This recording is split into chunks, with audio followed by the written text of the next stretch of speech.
இப்போ ரெசார்ட்டே வந்து பார்த்திங்கன்னா வெற்றியை நம்பி தான் இருக்குது. ஸோ வெற்றி வந்து பார்த்திங்கன்னா சொல்லுவாங்க இல்லைங்களா, இன்றைக்கி எபிசோடில் இந்த மாதிரி நீங்கள் யாருமே கவலைப்படாதீங்க, நான் வந்து இந்த ஸ்டார் செஃப் காம்படிஷனில் வின் பண்ணிட்டேன் அப்படின்னா ரெசார்ட்டுக்குமே பழைய பேர் வந்து திருப்பி வந்துடும். ஸோ எல்லாமே வந்து கரெக்டாக ஆகிடும், நானுமே வந்து ஸ்டார் செஃப் ஆகிடுவேன், என் நிலமையும் சரியாயிடும், ரெசார்ட் நிலமையும் சரியாயிடும். ஸோ நான் கண்டிப்பாக வின் பண்ணி காட்டுறேன், இது எங்கள் அப்பா மேலே சத்தியம் அப்படின்னு சொல்லிட்டு போகிற டைலாக் இருக்கே, சூப்பராக இருந்துச்சு பார்க்குறதுக்கு. அதாவது விக்கி நீலாம் திருந்துவியாப்பா, ஃபஸ்ட்டே வந்து அந்த நெடுமாறன்கிட்ட ஃபோன் பண்ணுறதுக்கு முன்னாடியே வந்து விக்கி ஏதோ சம்திங் பிளான் பண்ணுறான்றது மட்டும் தெரியும். அவன் இவ்வளோ சீக்கிரம் திருந்துற ஆளும் வந்து கிடையாது. ஆனால் ஒன்று, விக்கியை வந்து இந்த மாதிரி கேரக்டரில் பார்க்க நல்லா இருந்துச்சு, ரியலி நல்லா இருந்துச்சு பார்க்கறதுக்கு. ஸோ விக்கி வந்து வர இன்வெஸ்டர்ஸ்க்கெலாம் வந்து பார்த்திங்கன்னா மொக்கையாக சமைச்சு ரொம்ப கேவலமாக சமைச்சு கொடுத்துட்றான்.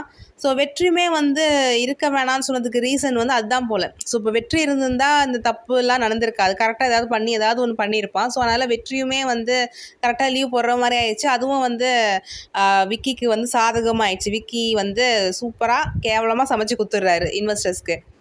ஸோ அதுக்கப்புறம் வந்து விக்கி வந்து நெடுமாறன் இல்லைன்னா இந்த மாதிரி தான் நடக்கும் அப்படின்னு சொல்லிட்டு அவர் ஒரு கெத்து டைலாக்காக பேசிட்டு நான் இந்த ரெசார்ட்டை விட்டே போகிறேன்னு சொல்லுவார். அதுதான் வந்து நான் அதை எக்ஸ்பெக்ட் பண்ணல. ஸோ விக்கியுமே இப்போ ரெசார்ட் விட்டே போயிட்டான். ஸோ இதுக்கப்புறம் யார் இருக்கா? வெற்றி தான். வேறு பெருசாக அங்கே சூப்பராக சமைக்கிறதுன்னு பார்த்தா வெற்றி மட்டும்தான் இருக்கான். ஸோ வெற்றி சொன்ன மாதிரி அந்த ஸ்டார் செஃப் காம்படிஷனில் வின் பண்ணி அந்த ரெசார்ட்டு பழைய மாதிரி வந்து ஸோ அதெல்லாம் பார்க்கறதுக்கு வெயிட்டிங். அதே மாதிரி பார்த்தா நெடுமாறன் சைட்லேயும் பார்த்தோன்னா அவர் அந்த ஸ்டார் செஃப் காம்படிஷனில் நிறைய அசிங்கத்தை வந்து பார்த்துருக்காரு.